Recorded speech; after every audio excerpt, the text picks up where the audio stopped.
gentlemen, I am Ben, and that was Gazelle. And this is product evaluation number 103 and number 104. Number 103 was not a brief-based project. It was an anything and everything. We're going to start there. And then we'll go to number 104, which was our garage-based project, where we asked you to submit great garage ideas. For those of you who are new to Eval, we go through every single idea. We talk about the D, M, and V: design, market, and viability. Design looks at, what does it look at? It looks at things. Yeah, we look at wow factor, we look at potential to win design awards, is it solving a problem, etc. Etc. And then it looks at market. Market, how big is the market? Does it have the potential to wow? Can we compete in that marketplace? Then we go to viability. Can we make the thing? Can we manufacture it for cost? Is there any intellectual property concerns, etc.? Without further ado, we're going to continue on to our first idea. This was the #1 community-rated idea this week from Mr. John Corral, who happens to be a copywriter from Kansas or something. Yeah, right? Kansas City. Kansas City, Kansas. Is Kansas City in Kansas? You would think, so. right? One would think that Kansas City is in Kansas. So the problem he had was that can openers go on the side, etc. He wanted to create a can opener that worked sort of like the top of a Jiffy jar. He wanted it to be easy to use, to feel like just opening a jar. Boom, boom, bam. Let's look at what the community said. The community said, Robert Reed, nice idea, needs a little work. Michael Baker said, we need something to lock it in tight. Charles Bailey said, regular can opener often uses 2 gears and levers to get the right leverage. We agreed with him. Leverage was a big topic of conversation right here. And Andre Zadnow said, brilliant, except it won't work so simply. The resulting edges of the can would be... And then this is something that, they was worried about the edges of the can being sharp. But again, this has been solved in the past with, sides of cans being folded over themselves and then crimped, etc. Comp Shop, we saw some stuff out there from Cooner Cone. $20. Oxo obviously makes one, $15. Good Cook, which was sort of the closest thing that we found as an analog, sort of gets a lot of the mechanism up and over the can for about $16. We put it through D, M, and V. Gaz was exceptionally harsh on this one. I was harsh. We brought this down to a design score of 3 simply because John wasn't showing the mechanism that was going to make this work. It felt very much like the same way that Jared Joyce had kind of presented the tape stamp. There was this idea of a solution, but no actual solution. It's all magic. It's not these guys' job to show it working. It's these guys' job to identify problems and come up with a solution. I disagree. Something that's so intrinsically mechanical, there should be a bit more. So the copywriter from Kansas City, Kansas, is supposed to figure this out on his own? I think that's why we're here, dude. I think for something this mechanical, there needs to be a bit more. Like, oh, I saw this, and maybe we could use that. He wasn't really. He was just saying, here's a can of tuna, here's a jar. I want to open the tuna as if it was a jar. Whatever. Market loved it. They said 7. This thing is great. And then viability said 6. We have suppliers that have a core competency in can openers. We think we could probably jam it out. So it got a pre-staff vote of 55. So that's what we had. I'm sorry, 51. Jumped the gun a little bit. The next idea was from Gyro. Community member wanted to create accordion baskets, basically baskets that accordion out so that they could be any size. So the problem was that baskets aren't universal, blah blah blah. The solution is to create an accordion-like thing with different types of sizes, etc. They could kind of connect together, modular. Let's go to what the community said. The community said, straight up, Ryan Quarles, I like this idea. It's a great way to enter that sort of cloth, cube, sorting system market. And then CK Lemming said, I love this idea. And the ideas of sort of expanding boxes for storage. We put it through a little comp shop. Redmond has obviously those pop-up hangers, hampers, which everyone hates. Obviously, straight up collapsible cubes from Whitmore, and there was another collapsible cube I think we saw from New Home. Listen, we put it through DMMV, pretty harsh across the board. Design said 4. Yeah, we gave it a 4. It feels relatively unique to the market. This is the best comment that came out in Eval in design on this. What's that? Was, even that pop-up hamper. Most of the time you pop it up, you keep it popped up. So why is that a killer feature? Let's just make it to the right size. Let's buy it to the right size. push it out. True, Now, but it might there be is- good for SKU selection. I mean, for SKU reduction, etc. Might be a retail play there. I don't know. Well, given that these kind of containers could be actually sold flat pack and then you simply expand it to the size you want, it's very different for a laundry all right. That works a little bit. Viability, gave it a 6. Marky gave it a 5. Nothing too out there. A little bit of a patent Overall, concern. everyone was like, eh. Yeah, right. Like pretty middle of the road score. It basically averaged out to 5, 5, and 5. Yeah. All right, this next one was from Peter Watchell. This is the mini barbecue. His issue was that he wanted to see the food while he was cooking it. Now, we all resonated with his problem. The actual execution of the solution, we weren't there yet. Issue that even the community brought up of smoke and grime and grease and just all that stuff. Even if it's nice Pyrex glass or whatever it might be, the Pyrex is going to be too heavy. It's going to break. Yeah. It's not going to be portable. Mini barbecues are meant to be portable. It's going to immediately cloud up and not do what it's meant to do. So why go through the added expense of telling that material story? So we put it through a comp shop, looking at like just regular mini barbecues. Yeah. This one from Bodum doing really well, $50. Obviously Weber is the gorilla in the room for $50, and this is sort of the designy one from Hotspot for $35. So if we put it through DM and V, also sort of middle of the road design, like they're like, oh, we could make a barbecue, a Barbie. Yeah, oh, no, I that mean- wasn't you. That was Chad with the Barbie thing. Yeah, right? Chad was all about the Barbie thing, but we felt like, he wasn't really solving many problems here. We did like the idea of tackling the barbecue. Not really a lot of, it's been more of a styling exercise for this kind of size of barbecue over the last few decades. Market said 6. I mean, if a pack full of features, it could be a great item for TV, that kind of stuff. Viability, we think we can make it. And it's all pretty much public domain because of the complexity in parts and et cetera. We get a little bit of a ding viability score of 5, but still it's a pretty good viability score for something so complicated. The problem is we just didn't see the solution. We like the problem. We wish we could solve it. Yeah. We just didn't believe that no matter what our solution was that we could, and even if we did go out there and have like a glass top or any like crazy stuff like that, then it becomes not portable. Then it becomes a big piece of lump of whatever. Yeah. Next idea is from Mark Zake. Convertible backpack. Basically, pull the string. It's a man bag. You pull it again, and it's a backpack. Convertible backpack. Boom. Community said could become a short handle. Is there any support? Amp shat all over this thing. Anne-Marie was like, women are going to hate this. Yeah, I mean, she was worried too much about thinking of heavier loads. It's more like a day bag. Yeah, I mean, this is a notebook and a pencil and maybe a jacket or something. We saw some really ugly bags out there. There are plenty of them. And then we put it through DM and V. Design said 6. I think they just like the idea of making bags. Soft goods. I think there were certain people within our department who were really excited about getting into soft goods and like doing a kick-ass bag. They did actually feel that it was unique to the market. A lot of the ones on the market actually require you to detach a strap and then reattach it in a different configuration. This is just one strap. It's very simple. Really elegant. We like the solution. We like the product. Market gave it a 3. It's just sort of endless SKUs. There's so many people doing this. Blah, blah, blah, blah, blah. Viability gave it a 6. We have the suppliers. We're able to do it.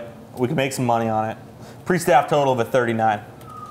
The next idea is from Dave Fulton, the inventor of the plunger. And this is from the frozen pizza cutter storage. His whole thing was that he wanted to be able to sort of portion control his pizza and put the other half, the frozen half, in the frigid air. Exactly. All right, so we put it through DM and V, straight up. We'll go straight there. D said 2. We gave it a 2. I mean, it purports to solve a problem of leftover pizza, but how many people have that issue? Market also gave it a 2. The market's just not big enough to warrant bringing this product to market. Yeah. Viability was a 7. We can make it, but that isn't a reason to make it.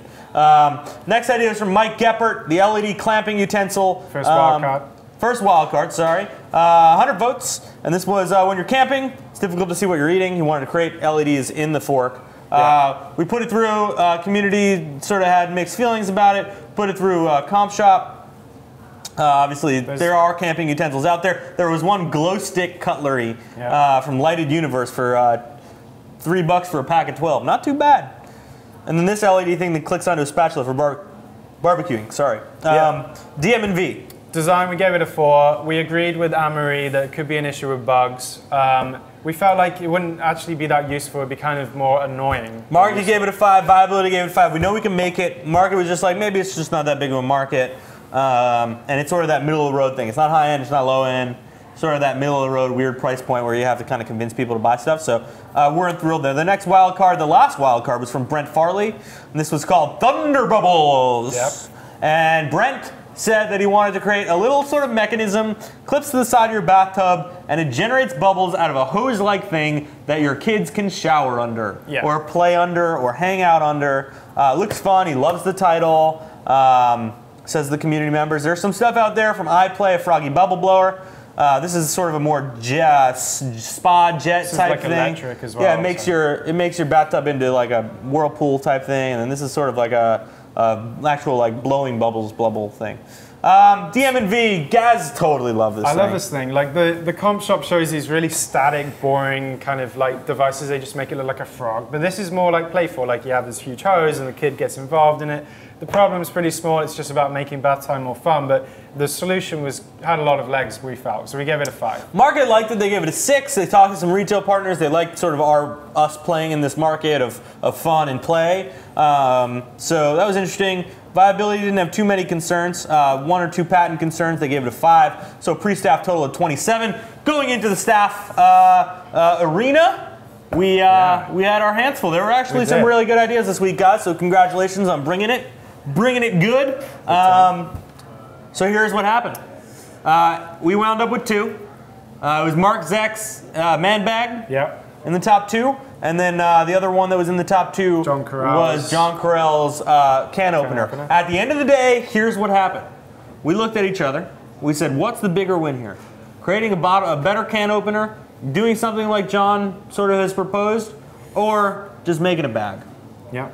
That was what it boiled down to. And at the end of the day, making a can opener is the way we go. So congratulations to John Carell. Woo! You are now a Quirky inventor. Woo, woo, woo. Get pumped. John Carell, you are the man. You are a Quirky inventor. Darn. I said that already. The next product evaluation was number 1, 0, 4, and this was our garage brief. There were several ideas in this as we banged through them. I just want to talk about it. There were some really good ideas in this one this week. Let's pound through it. The first one was from Tim Hayes. This was the top community rated idea. Oh, I should say about the John Carell idea. That was also the top community rated idea. So great job on your curation this week. Yeah. This was the top voted community idea from the brief-based project, the modular magnets. Basically, you wanted to create magnets. You can pop them everywhere. You can hang shit on them, right? This is very simple. Community had some great extrapolations of this. We put it through the comp shop. We had the knife thing. This is actually a really elegant thing right here. This is sort of more industrial. Then you have the more sort of Japanesey designy ones. DM and V design said 4, not much there. It's magnets. Yeah, magnets on a wall. Right? Market, they think they could sell it. It is a solution to the clutter issue. And they thought they could sell it, so they gave it a 7, and the retailers didn't mind it. They actually thought it was pretty interesting. Viability gave it a 6. We know how to make magnets. We can make some magnets. We can do magnets all day long. Moving on to the next idea, this was the 2x4 joint connector from Jared Joyce. I will say nothing about this besides for the fact that Jared did identify that a company named 2x4 Solutions, or whatever it might be. 2x4 Basics. 2x4 Basics made a product that looked like this. Very, very similar. And there it is. There are a lot of patents around this, and that was basically enough said. We didn't really go much further. So the next idea was from Stephen Kramer, and this was an interesting idea. I mean, he basically a thing that flips up onto the wall. Yep. Okay, and then it flips down. All the things sort of pivot with it as it falls with gravity. Yep. And you can sort of remove the baskets, put them back on, fold it back up. Great use of both vertical and horizontal space. We did a little comp shop. Not much out there that actually has the same rotating action that he has, where it sort of gravitationally pulls the baskets down. I think this was the closest one, which is a cupboard for your cupboards in the kitchen. Yeah, I mean, very different, very elegant solution he had. We put it through DM and V. This was, across the board better than average. Design gave it a 7. Market gave it a 6. Viability gave it a 6. Everyone, thought that there was really something here. Yeah. Moving on to the next idea. This is Teresa's idea, and this is a wedge-shaped shelf. Bins. Bins. They call it the cheese bins, right? Yep. Kathy, interesting. I don't know who would want corner shelves. I want to use my corner. Community was mixed on this. Listen, there are shelves that go straight in your corner. Yeah. Why make it a drawer? Why does it have to be closed? Et cetera, et cetera. There's even furniture that's meant to go directly in your corner. So we put it through DM and V, and here's where we came out. Design said 2. We gave it a 2. Not much wow factor, exists on the market. Triangular shaped shelves are not actually that useful to use. Yeah, I mean, it's just not the best use of space. Yeah. Viability, gave it a 7, because obviously we can make it, but marketing gave it a 3. Cubes are out there. I'm sorry, triangles are out there. If you want to use triangles, that you can find the triangles. The next idea is from Gyro, his second idea in the top 5, have one in the regular brief. This is a vertical bike stand, and he actually created this really cool little wedge that pops under the back of the seat pole, and then hits back on the tire, and allows your bike to stand upright. Really elegant solution, like awesome. Yeah. Really put the product through some design thinking and thought of something really interesting here. So we looked at the competitive landscape. There really is nothing that just does that. Very simply, without mechanism, without anything. Without any hardware or... Straight up, right? So we put it through DM and V, and design. We gave it an average score. It really does. If you made it work, it would have amazing wow factor. Right, you gave it a 5. You even admitted that could have been like a 6 or a 7. It could have been. Because it's kind of designy. All right, market though gave it a 3, and I think that's legitimate. There aren't that many big box bike stores. There's plenty of opportunity to sell in the bike market, but it's a fragmented market where you have to sell to independent resellers, etc. And the other thing is, this is what it came down to really on this. I'm going to skip to the chase. This isn't really a garage solution. We thought this was a really great designy solution and maybe something that we could pursue in the future. This doesn't necessarily efficiently use space in your garage. Right. This is a design piece. You would want to put this in your living room or your foyer or whatever it might be. So viability gave it a 6. We could make it. Market gave it a 3. Pre-staff total of 41. The next one was a folding shelf detachable storage. Basically, you had this idea where you had a folding shelf, came down, you pop some cans or jars on there, and you just use space really efficiently. Community said what? They said it's a magnificent old idea brought up to date. They could see it in different designs, different sizes and lengths. All right. Comp Shop shows it somewhat exists for pegboards already. You have the pegboard thing, you pull it in, you strap it up. This is from IKEA. It's for spices, sort of a magnetic deal. And this is sort of like a kitchen rail system. We're pursuing something like this as well. Peter Provart, this was your idea. Design gave it a 4. We gave it a 4. There are similar things on the market. We were really buying into this whole idea of like how his dad was doing it. It was like a really romantic story. It was a nice story. It was a nice story. It was good. Tried and tested, but yeah, it's... Listen, Marky gave it a 6. They thought that the solution is sellable, and Viability gave it a 5. We think we could do it. Okay. And there was like 1 patent, but we think that if we actually pursued it, it wouldn't be an issue. The next thing was Micah Goodman's hinge pegboards. Really interesting idea. We're going to cut to the chase on this one too, like we did with Jared. Crawford did this, and it's almost exactly as described, unless we're missing something, in which case we profusely apologize. But we think that Crawford's solution is exactly what you said. That way, either way, we put it through DM and V, design 5, market 5, viability 6. Yeah, our 5 was very much for this. Comp Shop was on. We saw this exact image, so it's a little high. Pre-staff total of a 21, bringing us down to the final vote. And I'm going to scroll now to the winner. I am excited, enthusiastic. I really, really love this idea. This was a unanimous vote from the staff. Stephen Kramer, with your vertical space maximizer, you are now a Quirky inventor. That's all we got for you. This is Monday. We'll be back on Friday with 2 more product evaluations. Really great work this week. We think we wound up with 2 really ambitious projects, but 2 phenomenal projects, and that is something we're excited about. Oh. Gah!